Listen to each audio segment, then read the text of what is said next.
Our next speaker is Mr. Peter Schiff. Peter is head of CEO and founder of Euro-Pacific Capital, author of a number of important books, The Real Crash most recently. I think all of us who are interested in these kinds of ideas still thrill to the YouTubes we used to see of Peter, although they didn't know it, taking down the entire financial establishment and showing them exactly where they were wrong. They laughed at him. Of course, they didn't keep laughing. Now he's got his own radio talk show, so he's a star of both YouTubes and radio. And it's a great honor to have as our speaker today, Peter Schiff. He's going to talk about the fiscal cliff, how to spot the ledge. Mr. Peter Schiff.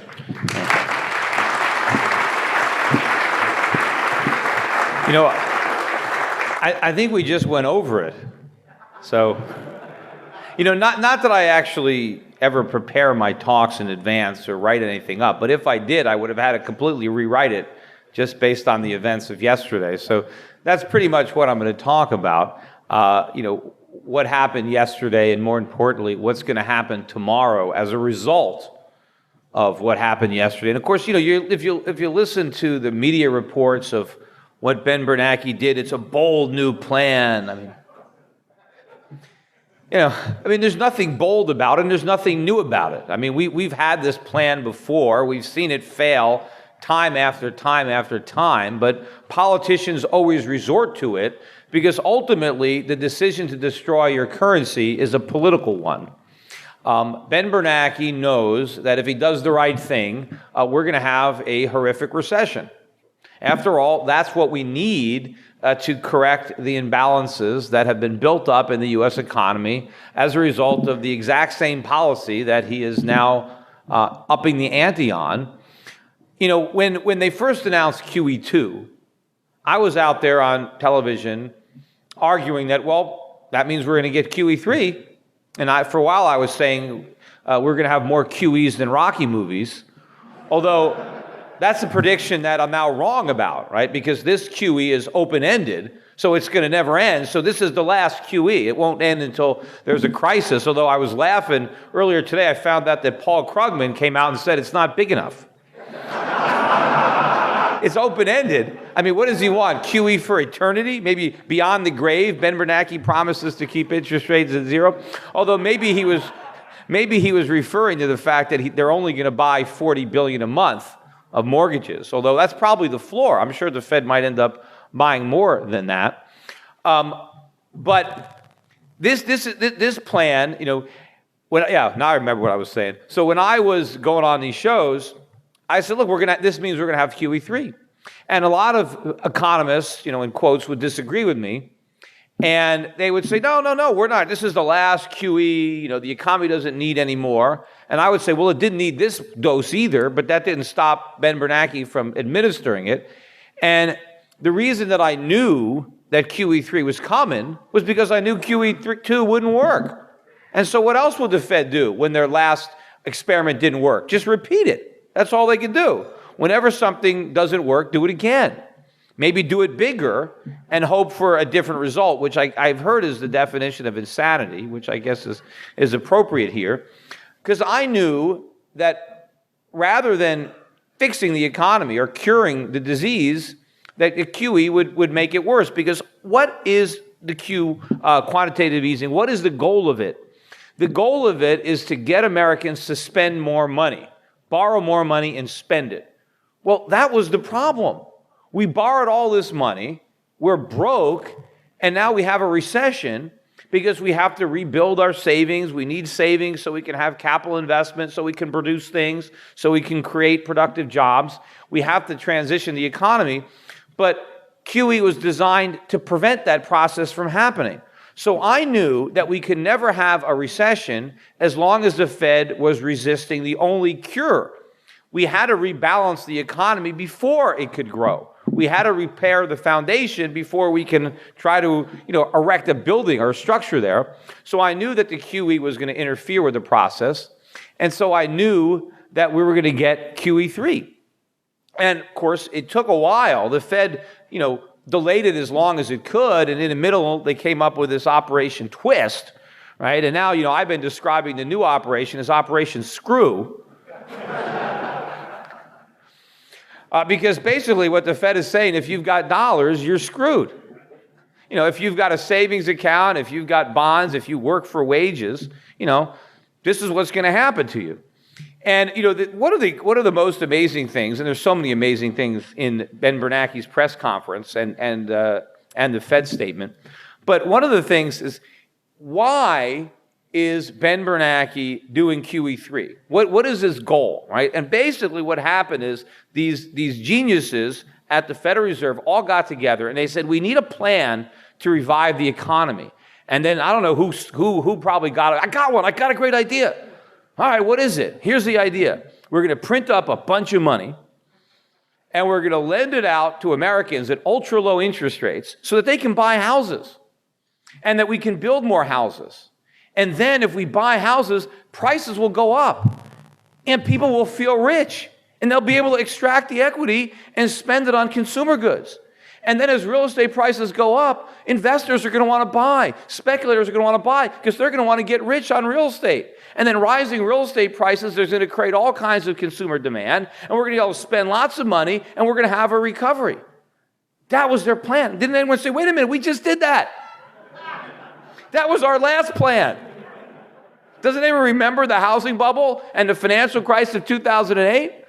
They deliberately want to reflate a housing bubble, which I thought, number one, is interesting because it's kind of an admission that they're to blame for the last one, because they basically said we want to use artificially low interest rates to stimulate housing, to make housing prices go up, to make people feel richer so they'll spend money they don't have. That's what happened the last time. I mean, did they not even remember? Did they really want to do it all over again? But, Ben Bernanke kind of let the cat out of the bag in that press conference because he basically said, the Fed has one tool, right? We can buy up financial assets. We can print money. That's our tool, right? They have one tool and they're going to use it even if it doesn't work because it's the only tool that they got, right? All they have is this hammer and they're going to smash everything in sight even though nothing is a nail, right? But they've got this big hammer. And, they said, look, the Fed we can't just do nothing, right? We can't just sit back. Unemployment is so high, we've got to print this money. Now, the Fed's plan, right, to inflate a housing bubble, the good news is it's not going to work, right? Because you never can reflate the same bubble twice in a row, right? I mean, there's so many holes in that bubble. The air ain't going to stay there, right? Where is all this money going to go that the Fed is creating? It's going to go into real things. It's going to go into oil. It's going to go into gold, commodities. It's going to fund this big government bubble. The government is spending all this money. But it's not going to make real estate prices go up. It's not even going to bring down mortgage rates. In fact, QE3 sunk the minute they launched it. Look at long-term interest rates. We've had one of the biggest declines in bond prices today. And they were down yesterday. So the yield on the 10-year is now over 3%, which of course is still much too low. I mean, you'd have to be a complete moron to loan the U.S. Treasury money for 30 years at 3%. But those rates are going up. So how is he going to get lower rates? What I'm thinking that the Fed must be hoping is that Americans are actually dumb enough to do exactly what the U.S. Treasury has already done. Their own Operation Twist. I think what Ben Bernanke is hoping is that Americans will refinance their fixed-rate mortgages to an adjustable rate, because that's the only way they're going to bring down their payments. And maybe that's why Ben Bernanke says, don't worry, we're going to keep rates at zero till 2015. In fact, even if the economy recovers, we're still going to keep them at zero. Right? So what he's trying to do probably is create a sense of confidence so that people are comfortable enough giving up their 30-year fixed-rate mortgage at 4.5% to take a 1-year ARM, right? Because that's the only way they're going to get more purchasing power. But here's the other problem, too, because, well, number one, once the government's got everybody hooked on ARMs, how are they going to raise interest rates? That makes the problem even worse. But also, everybody talks about the positive impact of falling mortgage rates, as if that's the only side of the equation, as if the borrower is the only one that counts. What about the lender? There are two sides of a mortgage. What's good for the borrower has to be a lousy deal for the lender. See, every time you can refinance your mortgage to a lower rate, the guy on the other end of the deal, his income stream is suppressed. Of course, those are banks, insurance companies, pension funds. So you're robbing Peter to pay Paul. The economy doesn't benefit from falling mortgage rates. Debtors benefit at the expense of creditors, but that actually undermines the economy. And of course, you're undermining the most important part of the economy. And of course, you create this predicament, which is the predicament that the Federal Reserve is now in, and that nobody seems to want to acknowledge this, is that the Fed is stuck. Why doesn't the Fed raise interest rates? Because they can't. Now, they should, but they can't because of the immediate economic implosion that would result from an increase in interest rates. Because we can't afford to pay. The U.S. government has a $16 trillion debt. I mean, that's the tip of the iceberg, but that's the funded debt. We have it financed with Treasury bills. A third of it probably matures in the next year. That's $6 trillion. I mean, obviously, we can't come up with the money. And our plan is that we won't have to, because when the bonds mature, we're just going to borrow the money, probably from the same people who loaned it to us, right? It's the Bernie Madoff plan. That's what we got. And of course, it's not going to work out any better than his plan. And I thought it was funny, too, that Bernie Madoff actually described what the U.S. government was doing as a Ponzi scheme. And then the people said, well, don't listen to him. He doesn't have any credibility. I said, well, on Ponzi schemes, he does. He knows one when he sees one. It's the only place he's got them. But so what's going to happen when interest rates go up? How can we possibly pay? What if we have $1 trillion interest payment on the national debt? That's half our tax revenue. I mean, where are we going to get that money? And what happens to the banks when interest rates go up? People say that, the banks aren't loaning any money out. Sure they are. They're loaning it to the government, right? They're buying all the treasuries, right? That's where the government's getting this money. So banks are lending. They're just lending to the government, and they own all this long-term paper with low yields. What happens when interest rates go up? Well, they're going to fail.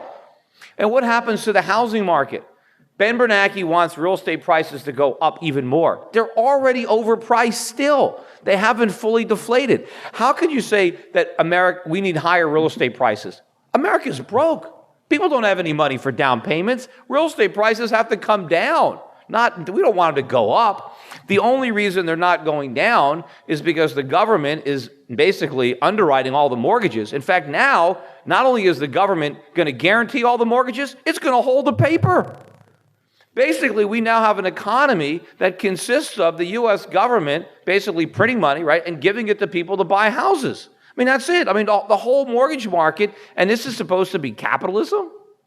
And somehow, when the whole thing implodes, they're going to look to blame it on the free market.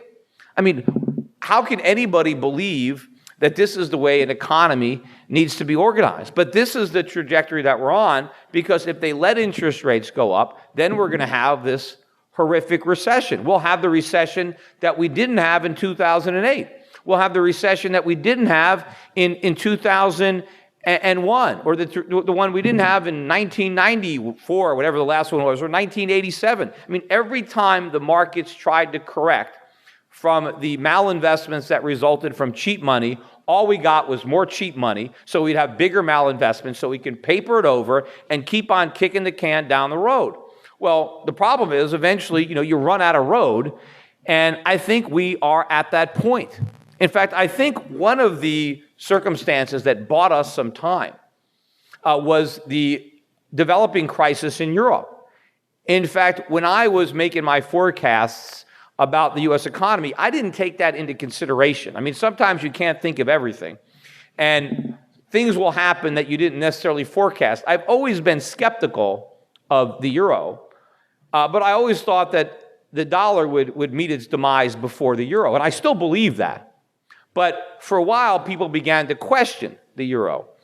And so as a result of that kind of bought some time for the U.S. because it really enabled us to go much deeper into debt, because the fear of the Eurozone and the euro created a lot of buying as a safe haven for dollars, right? Of course, the dollar was perceived as a safe haven, even though it wasn't. I mean, it's ridiculous that if you are afraid of debt, right, and you're afraid of all the debt of Europe, that the solution would be to buy dollars when we've got even more debt than they do, and we're even less likely to pay. But it's almost like just a reflexive action. In fact, it's so reflexive, if you can remember, when S&P downgraded U.S. Treasuries from AAA to AA plus, and of course they didn't downgrade them enough, and now, by the way, Moody's is now threatening to downgrade as well. But remember, when we got the initial downgrade, there was such a fear in the market as a result of the downgrading of U.S. Treasuries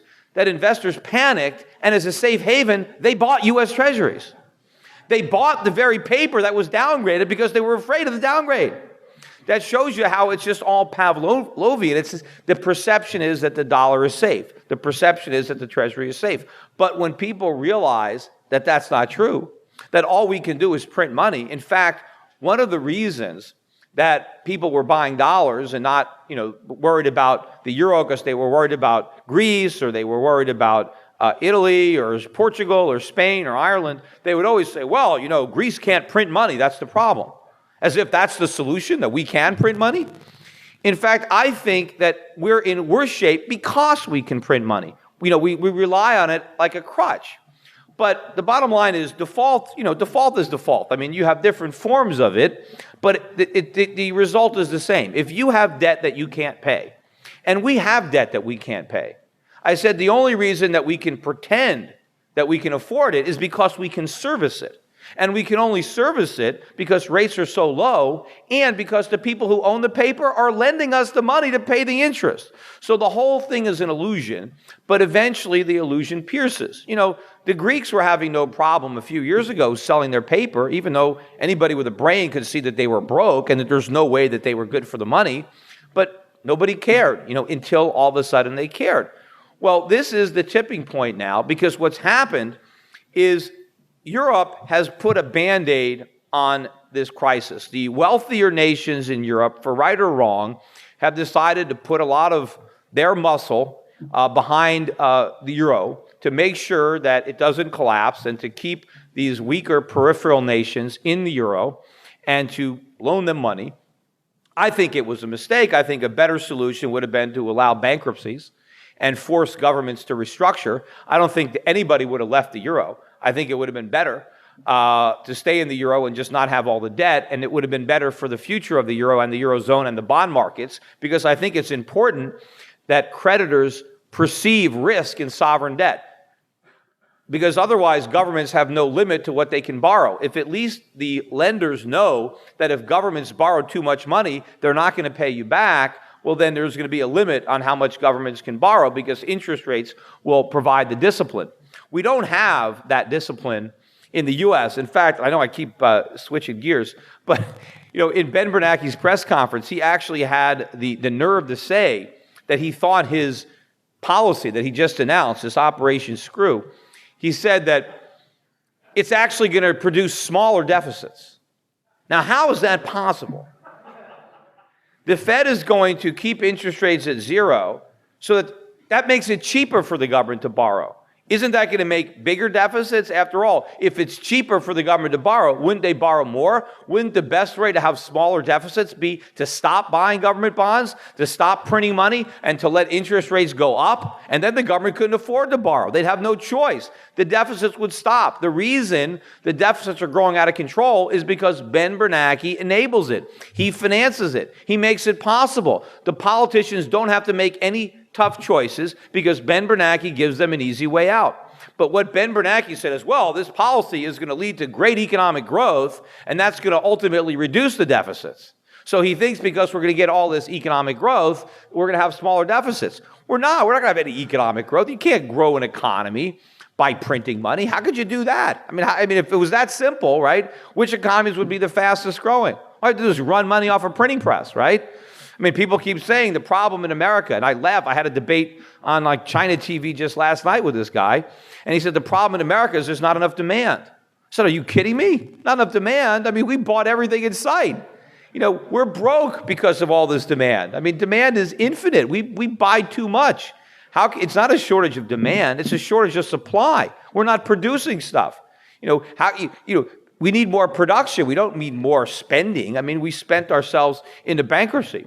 But what I was talking about before I digressed into all these tangents was now I lost my. Oh yeah, I was talking about Europe. So anyway, so now that at least temporarily the pressure is off the euro, there is no fear right now that the euro is about to implode, that nations are about to leave the euro. For a while, people were like, "Well, I got French francs. Am I going to have francs? I have euros. Am I going to end up with French francs? Am I going to have Deutschmarks? Am I going to have drachma?" People were afraid to keep their money in the bank. I don't want to keep my money in an Italian bank because if the euro breaks up, I don't want lira. I want to pull my money out. I want my money in a German bank, or I want bunds. There was a lot of uncertainty. And some people were so uncertain. They said, "Look, I don't want any of this stuff," and they just bought dollars and they bought treasuries. That's one of the reasons the Fed was able to do Operation Twist, as they're selling their short-term paper to buy up the long-term paper. There were buyers there because they were looking for that safe haven. But now that that's gone, well, why does anybody want to buy dollars? Who's going to buy dollars now? Everybody's trying to get rid of dollars. The dollar is dropping. It's dropped below key support. Gold prices are surging. Oil prices are surging. Even the euro. Now the euro's up at 131 against the dollar. A month ago, people were talking about parity with the dollar, and it was down around 120. Now it's 131 and rising rapidly. Global stock markets have turned around. Why would anybody want to own dollars? And our trade deficit, we just got our trade deficit, I think last week, and it surged to a multi-year high. We're still running a trade deficit of over $500 billion a year. I guess that was possible when people wanted to hold those dollars because they thought there was some kind of safe haven there. But now that they don't need the dollars as a safe haven, what do they need them for? What are they going to buy with them? Are they really going to buy treasuries at such low yields? I mean, for a while, they didn't care about the return. They just wanted to buy something that they thought was safe. All they cared about was getting their money back. They didn't care that they got no yield. But now there's no reason. And if you look at our open-ended commitment to print money, people know, look, how could you hold on to the dollar? So we're going to see this big drop now in the dollar. And I've been looking for this for a while. And again, something always happens, to postpone it. And, I don't know. I mean, sometimes you never know what you don't know. Could something happen? I mean, is it possible that aliens from another planet could somehow descend on Earth and Ben Bernanke will convince them to buy our bonds? I don't know. It's not that likely. But, you never, something can happen to add to the chain letter or the Ponzi scheme.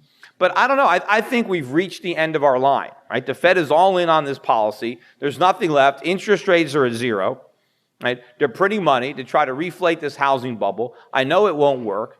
Prices are already rising. So what I think is going to happen is now you're going to start to see the weakness of the dollar. That's going to immediately translate into higher prices for commodities, for food, for energy. And so it's the exact opposite. Ben Bernanke believed that his policy would give Americans purchasing power by reducing their mortgage payments or by creating new home equity for them to tap into, that the wealth effect was going to make Americans more likely to spend. I think the effect of his policy is going to be to drain purchasing power from Americans because it's going to cause the cost of living to rise. And if Americans are spending more money on food, they're spending more money on gasoline, they're having to spend more money on insurance. After all, insurance companies have to really raise their rates because they're not getting a return on their portfolios and bonds. And of course, all the costs of raw materials, if your house burns down, if you got to rebuild it, it's going to be very expensive because of the cost of the raw materials. So insurance rates are going to be going up, healthcare costs are going up, education costs. I mean, all these prices are rising. And so the consumer is going to have less discretionary income, not more. In addition, I think that the higher inflation and the preservation of these imbalances is going to lead to greater levels of unemployment, more people leaving the labor force. You see, we have to create certain types of jobs. We have to create jobs in the productive part of our economy, and this monetary policy is making that less likely. And we're still losing the jobs in the service sector, but we're not going to gain the jobs in the other sectors until the government changes monetary policy. So I know that we can't restructure. And in fact, any of the jobs that we are gaining, I mean, the last jobs numbers we had that precipitated this announcement or gave the Fed the excuse to do what it was going to do anyway. We created 90,000 jobs, but we lost 10,000 manufacturing jobs. So we created some consumers, but we destroyed producers. The people that got those service sector jobs, they're just going to spend their money on imports. They're going to run up the trade deficit. They're going to widen the economic imbalances. And of course, I think 4 times as many Americans actually threw in the towel and left the labor force as found jobs. So now all these people are now living off the welfare state. They're collecting, disability payments from Social Security, which is really, unemployment in disguise. And they're also no longer paying into the system. So I think we're close to this end game. So as the dollar goes down and prices start to rise, eventually it's going to show up in the CPI. And of course, by the time it does, the consumer is feeling the pain at the gas station, at the supermarket, much more than what you would get from the CPI. But then again, the party's over. The Fed can only maintain these 0% interest rates so long as it can claim there's no inflation. Now, how it can claim it now is beyond me, but at some point it will be impossible for Ben Bernanke to stand up there in front of an audience and say there's no inflation. And then what is he going to do? What is he going to do about the inflation? Now, I think initially he might try to say, well, a little inflation is a good thing because at least it means that we dodged a bullet on deflation. And that might work, to a point. In fact, initially I believe that as interest rates rise, they're going to say, well, it's a good thing that they're rising because it shows confidence that we're going to have a recovery. Even though the recovery was based on interest rates going down, they're not going to bother to think about that. But they'll just look at interest rates going up as a positive sign. They might even look at the weak dollar as a positive sign. Yeah, it's going to help our exports. As if a weakening dollar has ever helped our exports. I mean, we have record trade deficits. But, eventually, they'll say it's a good thing. But then pretty soon, it's too much of a good thing. And when it goes from a dollar decline to a dollar crisis, when does the bond market go from a decline to a crisis? I think it happens very quickly. I think all of a sudden we wake up one morning and the dollar's down by 10% overnight or 15%. It's a huge move. I mean, maybe it's going like this, it's going down like this, and then all of a sudden it just falls off a cliff because it has to happen. Eventually, people have to throw in the towel. What about all the central banks around the world that are trying to peg their currencies to the dollar? We're asking them to really, double down on that bet right now because if we're going to print all this money and give it to Americans to buy imports, what is China going to do with all the money when they get it, right? They're going to have to print up RMB and buy up all those dollars. They're going to have to, increase their inflation. We're basically asking the whole world to take a lot more inflation so that we can delay, restructuring our economy. Well, at some point, they're not going to want to do that anymore. I mean, I just had a discussion before I came here with a Wall Street Journal reporter, and he was saying to me, but don't the Chinese, the Chinese, they benefit from this because their people get the jobs.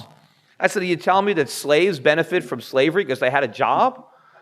I mean, it doesn't benefit the Chinese to work for us, right? If they work for themselves, well then the jobs are worthwhile. Because you don't want jobs, right? We no one wants to work. You want the things that you can buy with your paycheck. If you can get the paycheck without working, most people would go for it. In fact, that's why people want to retire, right? That's when you stop working. That's a goal that we have. We work so that we can stop working one day. We don't work. Work is not an ends in and of itself. It's a means to something that we actually want. In fact, I joke, Ben Bernanke is talking about all the jobs he's going to create. Yeah, he's going to create jobs for people who don't want them. He's going to create jobs for people who are retired right now, who are going to have to go back to work because they're too broke because they can't survive on their retirement savings anywhere. In fact, yeah, thanks to Ben Bernanke, I got 3 jobs, and I still barely keep ends meet. I mean, that is not the goal of society, is to work harder. We want to work less. But the reason that we don't have jobs, in fact, when at the Republican convention, Mitt Romney, his big thing was like, the economy needs more jobs. We need more jobs. That's not what we need. We need more freedom. And if we have freedom, then the people who want jobs will have them. But the reason there's so much unemployment is because there's no free market. The government comes in and screws it up, and they have minimum wage laws and occupational licensing laws and all these taxes and regulations that price so many people out of the market. And then the government makes it very attractive not to work. For a lot of people, not working is far more lucrative than working, and it's certainly a lot easier. It's a lot less stressful just to collect money for not working than to have to, show up for a job. So if we had more freedom, we'd have the jobs. But what Ben Bernanke is doing isn't going to create productive jobs. And I hear people all the time, we just need people working. Well, what are they going to do?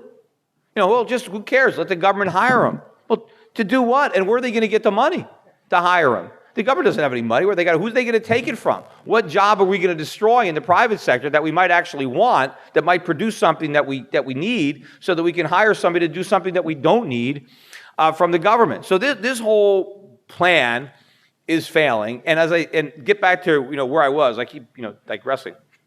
But so we're at the beginning of this cycle where you get this pressure on the dollar, and then there's a crisis in the foreign exchange market. There's a sovereign debt crisis. See, just like what's going on in Europe, except people are going to be focusing not on default, right, but on inflation. Now, personally, I think that default is better. I think the best thing that we can do with our debt is restructure and admit that we're broke and that we can't pay. Because the only reason that we have to keep interest rates at zero is so we can service a debt that is unserviceable. But the biggest problem with the U.S. economy, the single biggest problem, is that interest rates are too low. And until we let interest rates go up, we're never going to solve that problem. But if we let interest rates go up, we can't afford to pay. So we'd have to default. But the government doesn't want to acknowledge that. The government doesn't want to admit that it's broke. And it's not just defaulting to our bondholders. We have to default on our promises to seniors who are expecting Social Security, who are expecting Medicare. You can't have it. We got to default on government employees who are expecting pensions. Now, I don't say we give people nothing. Some people maybe we give nothing if we can means test some of these programs. But we have to reduce the benefits, not just to people way in the future, but to people right now. People who are currently getting checks have to be told, I'm sorry, you can't get that check. You're going to get a smaller check because the country is broke. But in order to avoid that, we keep interest rates down at zero. But by keeping them at zero, all we do is perpetuate all the problems in the economy. If we need more savings, how are we going to get that if savings are being destroyed? If your interest rate is negative, who's going to be dumb enough to save money? And of course, all we're trying to do is encourage more people to borrow, when if we let interest rates go up, the market would encourage people to save, and it would punish people from borrowing, and we could rebalance this economy. But when we have our crisis, I don't believe that we have the integrity to default. Right? I don't think politicians are honest enough to do that. So what it's going to be is inflation, and that is going to be the basis of our currency crisis or our sovereign debt crisis. It's not that the U.S. government isn't going to pay its bills. That's not the problem. The problem is, what is the money going to be worth when you get it, right? And if the dollar loses 50% of its value, that's the same thing as getting 50 cents on the dollar. Even if you get 100 cents on the dollar, if it spends like 50 cents because prices have gone up, if prices have doubled, well, then it's the same thing. You've lost half your money. But the problem is, it might not just be a 50% depreciation. It could be an 80% depreciation. It could be a 90% depreciation. Do you remember what happened in the 1970s? I think some of the people here are old enough to remember the 70s. But when we first went off the gold standard in 1971, between 1971 and maybe 1979, the dollar lost 2/3 of its value within that decade. 2/3. The Swiss franc was at 23 cents. And it was at 75 cents at the end. The Japanese yen used to get 360 to the dollar, and then it was like 150. Now it's, not even 80. But that was a big depreciation in a short period of time. But the U.S. economy is in so much worse shape now than it was back then that the dollar's decline could be much bigger. Because even though the dollar declined substantially when we went off the gold standard, the dollar stayed as the world's reserve currency. They marked it down. They said, okay, a dollar backed by nothing is not worth as much as a dollar backed by something, but the world kept it as the reserve. The next currency crisis, they're going to throw it out. It can't be the reserve currency. The reserve currency can't be one of the weakest currencies on the planet. I mean, that's like, it's like you want to cheat on your exam, but you cheat off the stupidest person in the class. I mean, what kind of plan? So, if you're going to have a reserve currency, it's got to be stronger than the other currencies. It's got to have more integrity. People have to have more confidence in it. So when the dollar loses its role as the reserve currency, then that's it. I mean, that's the party's over. I mean, our economy, our phony economy, is based on the ability of Americans to print money and then spend it on things that everybody else makes. And everybody else is willing to take our paper for their stuff, even though the stuff is inherently valuable and useful, and the paper is, the stock that it's written on is probably not even soft enough to have a legitimate use, but people hold on to it anyway because there's some perception of value there. Even though when they had gold, they had something real, they had something with intrinsic value. They're holding on to dollars instead of gold, but eventually they're going to wake up and realize, what they got, especially if it keeps going down every day, and then it's going to precipitate a crisis, a currency crisis. The bond market starts to implode, the currencies market starts to implode, and that's when we have to make the real choice. That's when the Federal Reserve is going to have to come out and acknowledge all the mistakes that it's made. It's going to have to do the exact opposite, right, of what it's done. It's going to have to jack up interest rates. It's going to have to sell the bonds and the mortgages that it purchased. I mean, at what price? God knows. When the Fed becomes a seller of mortgages, who's going to want to buy them and at what price? The losses are going to be horrific to the Fed, to the financial system. We're going to have an economic collapse that is much worse than what we had in '08. And certainly much worse than the crisis we would have had the government done the right thing back then and let the banks fail back then. Not done TARP, not done all the QEs. Yes, if the Federal Reserve and the government had not done the bailouts and done the stimulus, we would have had a deeper contraction back then. But it would have been constructive pain because it would have been the pain associated with healing and rebalancing the economy so that we can have real economic growth and prosperity in the future. Instead, we got none of that. We got pain for the sake of pain. And it's going to be even more excruciating now because we took all the problems that underlie the economy and made them bigger. And so now the pain associated with fixing the problem is that much worse because the problem is that much bigger. But we're going to have to do the right thing eventually. I'm hopeful that we do the right thing. If we push it to the logical conclusion, well then that's it. Well then it's hyperinflation. It's like Weimar Republic, it's Zimbabwe. The dollar will be completely worthless. And that is probably the worst crisis of all. And my greatest fear, and I know I got to stop talking because I'm over my half hour, is what is the government going to do when all this happens? They've been very successful in blaming the problems on capitalism, blaming it on greedy speculators, saying, the reason that we had a financial crisis is we just didn't have enough regulation. We had too much freedom, too much greed, we need more government. I mean, this might convince those people. There are a lot of socialists in Washington, some of them in Pennsylvania Avenue, and they're sure that capitalism doesn't work. They're just looking for a way to prove it, right? I mean, they feel a lot more comfortable with the ideas of Karl Marx than Adam Smith. And this is going to be the opportunity. I told you so. You see, I knew capitalism wouldn't work. Look at this disaster. And it creates an environment in which government can seize a tremendous control of the economy. And we would lose whatever individual liberties we remain. I'm hopeful that that is not going to be the case, that we will understand the disaster is a result of central planning, central banking, of government.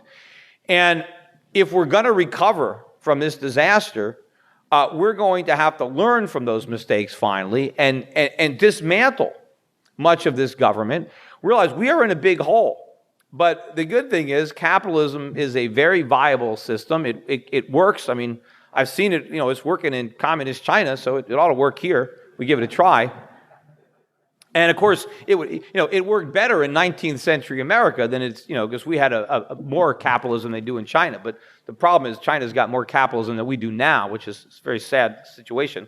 But if we can dismantle all this government and reinstitute freedom, we have a lot more technology now. We have, a lot has been invented in the last 100 and 150 years. And so the job of rebuilding the economy should be that much easier if the government would simply get out of the way. And yes, we would be a much wealthier economy had the government never got involved in the first place. But, we can't rewrite history, but we can write the future because that isn't written yet. And hopefully maybe some of the people in this room who understand economics probably as well as I and could give this speech if they had the time. But we have to help educate people in America to really understand why this happened.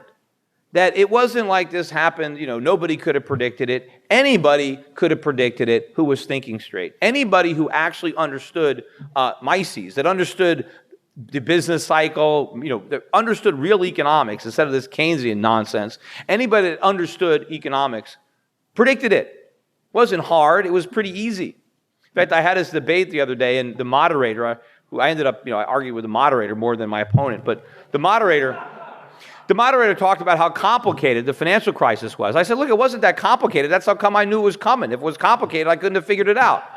I figured it out because it was so simple. And it is simple, but we just have to do a really good job of educating that, spreading the word, getting people to understand that the source of their misery is not capitalism, but the government. And the only cure that will work is a huge dose of free market capitalism. Thank you.